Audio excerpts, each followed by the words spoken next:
आज हमारा टॉपिक है formula of refractive index bye spherical surface. ठीक है, तो स्फेरिकल सरफेस टू टाइप्स की होती है। नंबर 1 कॉनकेव और नंबर 2 कॉन्वेक्स सरफेस। तो ये हमारी फर्स्ट सरफेस है concave surface, concave spherical surface.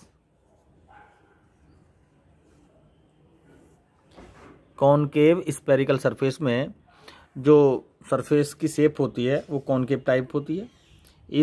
ये सरफेस की लेयर है आउटर, तो अंदर की तरफ दबी हुई है, तो ये कॉनकेव सरफेस है।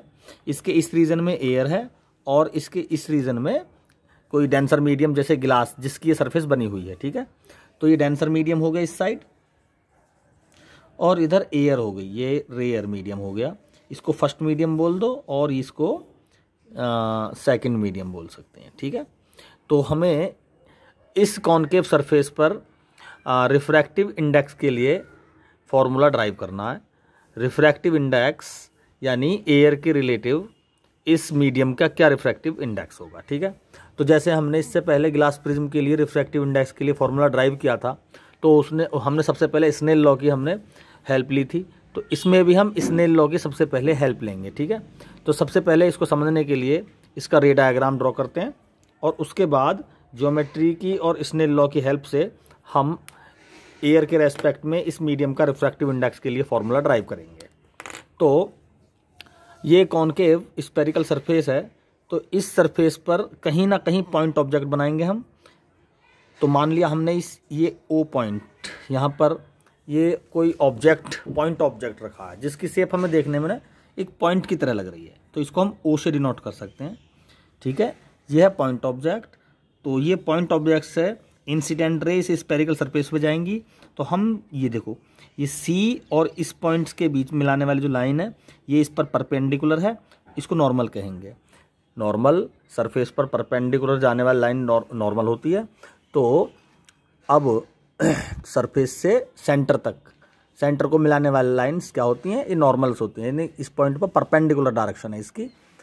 ठीक है, तो हम नॉर्मल के रेस्पेक्ट में ही रिफ्रैक्शन करेंगे इसमें। तो लाइट को हम कहाँ इंसिडेंट करेंगे, इस पॉइंट पर। तो इस पॉइंट से लाइट चलेगी यहाँ तक।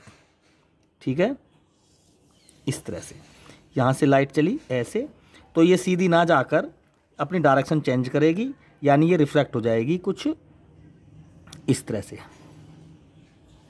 नॉर्मल की तरफ बेंड हो जाएगी, ये बेंड होगी। ठीक है, अब ये नॉर्मल की तरफ बेंड हुई तो देखने वाले को ये रे इस डायरेक्शन यहाँ से इस डायरेक्शन में आती दिखाई दे रही है। ठीक, तो देखने वाले को इस ऑब्जेक्ट की इमेज इसकी डायरेक्शन में कहीं पर जहाँ पर प्रिंसिपल एक्स पर ये कट करेगी तो ये यहाँ पर दिखाई देगी, तो ये इमेज बन गई इसकी। ठीक है, ठीक है। अब इंसिडेंट रे नॉर्मल के साथ जो एंगल बनाएगा उसको इंसिडेंट एंगल आई बोलेंगे और नॉर्मल के साथ रिफ्रैक्टिव एंगल आर, और ये एंगल जो आर बनाया हमने ये होगा वर्टिकल अपोजिट।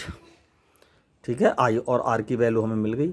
तो ये है इसका रे डायग्राम और अब हम इसके 3 स्टेपों में इस फॉर्मूला को ड्राइव करेंगे। ठीक है, तो सबसे पहला स्टेप है Snell law.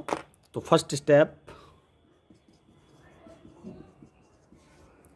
Step Snell law क्या हो जाएगा, 1 और 2, यानी फर्स्ट मीडियम के रेस्पेक्ट में सेकंड का रिफ्रैक्टिव इंडेक्स क्या हो जाएगा, sine i upon sine r. इसको लिख सकते हैं हम N2 upon N1 i upon r, क्योंकि साइन आई अपने एंगल के ही डायरेक्टली प्रोपोर्शनल होता है। यहाँ से बन जाएगा N1 i is equal to N2 r. ये फर्स्ट इक्वेशन और फर्स्ट स्टेप यहाँ पर कंप्लीट। फर्स्ट स्टेप कंप्लीट, ऐसे ऐसे 2 स्टेप और होंगे, फॉर्मूला सोल्व हो जाएगा। सेकंड स्टेप स्टार्ट करते हैं। सेकंड स्टेप में हमें आई और आर की वैल्यू चाहिए और वो आई और आर की वैल्यू ज्योमेट्रिकल हम फाइंड करेंगे और इस क्वेश्चन में फिट करके हम सेकंड स्टेप को फिनिश करेंगे। तो सबसे पहले हमें चाहिए आई और आर की वैल्यू। तो हम मान लेंगे ये एंगल है अल्फा, ऑब्जेक्ट से जो रेज जाएंगी इसकी डायरेक्शन में, इसे मानेंगे बीटा और इसको मान लेंगे गामा। ये 3 एंगल, ऑब्जेक्ट की डिस्टेंस u होगी यहाँ से, ये सब ज्योमेट्रिकली इसमें यूज होने वाली हैं, ये v डिस्टेंस, और भाई सेंटर ऑफ कर्वेचर की पोल से डिस्टेंस होती है r, ये रेडियस ऑफ कर्वेचर है इसकी, ठीक है, ये रेडियस ऑफ कर्वेचर है। तो अब हम i और r की वैल्यू फाइंड करना चाहेंगे। तो देखो ये एल्फा, इस ट्रायंगल में देखें हम CO और इसको हम m लिख सकते हैं, m डैश। ट्रायंगल COM में एल्फा इक्वल टू क्या हो जाएगा, एल्फा इज इक्वल टू होगा I plus gamma, I plus gamma, ये ट्रायंगल की प्रॉपर्टी है। तो I की वैल्यू होगी यहाँ से एल्फा माइनस गामा, ठीक। अब देखो बीटा, इस ट्रायंगल में देख लेते CIM, तो beta is equal to R plus gamma, beta is equal to R plus gamma, तो R हो जाएगा यहाँ से बीटा माइनस गामा।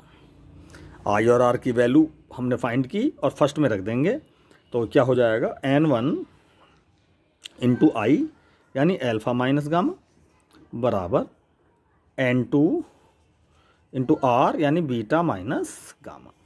ये हमारी आई सेकंड इक्वेशन और सेकंड स्टेप कंप्लीट। अब थर्ड स्टेप में क्या करेंगे, ये एल्फा बीटा गामा इनकी वैल्यूज़ को हम फाइंड करेंगे और इसी इक्वेशन में रख के हम थर्ड स्टेप को सोल्व करेंगे कंप्लीटली और इसको फिनिश कर देंगे। तो थर्ड स्टेप देखते हैं। थर्ड स्टेप,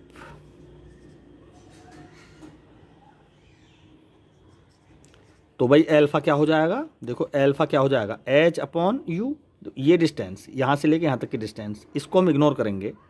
जो M डैश और P के बीच की डिस्टेंस है बहुत कम होती है, देखने में कुछ ज़्यादा लग रही है, लेकिन इसको इग्नोर कर देंगे।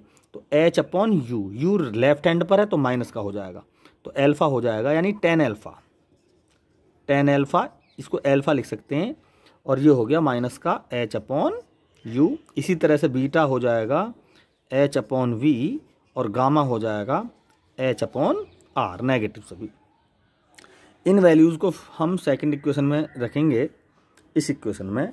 तो N1 एल्फा के प्लेस पर माइनस H अपॉन U और गामा के प्लेस पर माइनस H अपॉन R, लेकिन माइनस पहले ही है यहाँ पर, तो ये हो जाएगा प्लस का H अपॉन R बराबर N2।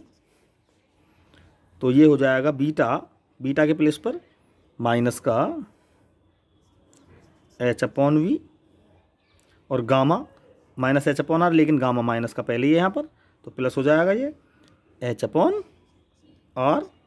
देखो सभी H आपस में कैंसिल हो गए और यहाँ से रिलेशन बची माइनस का N1 अपॉन U प्लस का N1 upon R is equal to minus N2 upon V और प्लस N2 अपॉन R, ठीक है। तो ये फाइनल रिजल्ट बस समझो आ गया। तो यहाँ से हम N2 अपॉन V वाली टर्म को इधर लेंगे और R वाली टर्म को इधर ले लेंगे, तो फाइनल रिजल्ट आ जाएगा। तो ये आ गया, यहाँ पे लिखते हैं इसको N2 upon V minus N1 upon U बराबर N2 upon R minus N1 upon R, इसको लिख सकते हैं N2 minus N1 upon R। ये हमारी फाइनल रिजल्टेंट इक्वेशन आ गई, ठीक है। अब देखते हैं N2 को हम N लिख सकते हैं, N2 को क्या लिख सकते हैं N, और N1 को एयर, इसकी वैल्यू होती है, एयर का refractive index absolute refractive index 1 होता है, ठीक है।